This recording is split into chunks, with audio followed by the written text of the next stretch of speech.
हळद खरेदीसाठी प्रसिद्ध असलेल्या हिंगोली कृषी उत्पन्न बाजार समितीमध्ये सध्या विदर्भातील वाशिम, अकोला आणि अमरावती जिल्ह्यांतून 75% हळदीची आवक झाल्याने मार्केट यार्ड पूर्णपणे जाम झालंय। बाजार आवारात 150हून अधिक वाहनांच्या रांगा लागल्या असून शेतकऱ्यांची गैरसोय टाळण्यासाठी बाजार समिती प्रशासनाने 5 जून नंतरच आपली हळद विक्रीसाठी आणण्याचं आवाहन केलंय।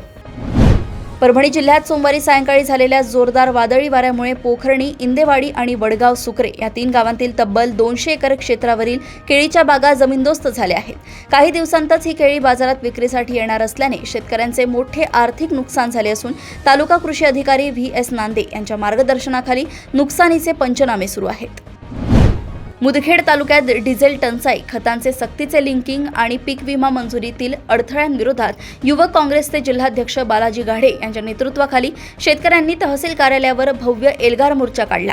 या आंदोलनात सरकारच्या शेतकरी विरोधी धोरणांचा निषेध करण्यासाठी प्रतिकात्मक गाढवांच्या अंगावर आमच्यासारखे वागू नका असे फलक लावून शासनाचे लक्ष वेधण्यात आले। लातूर महानगरपालिका क्षेत्रात सुरू असलेल्या घरगणनेच्या मोहिमेला आता वेग आला असून 1100 कर्मचाऱ्यांच्या फील्ड वर्कमुळे आतापर्यंत 87.63% काम यशस्वीरित्या पूर्ण झालंय। मनपा उपायुक्त डॉक्टर पंजाबराव खानरे यांच्या मार्गदर्शनाखाली सुरुवातीच्या तांत्रिक अडचणींवर मात करत घरांचे नंबरिंग, नकाशा चिन्हांकन आणि सीडिंगचे अंतिम टप्प्यातील काम जोरात सुरू आहे।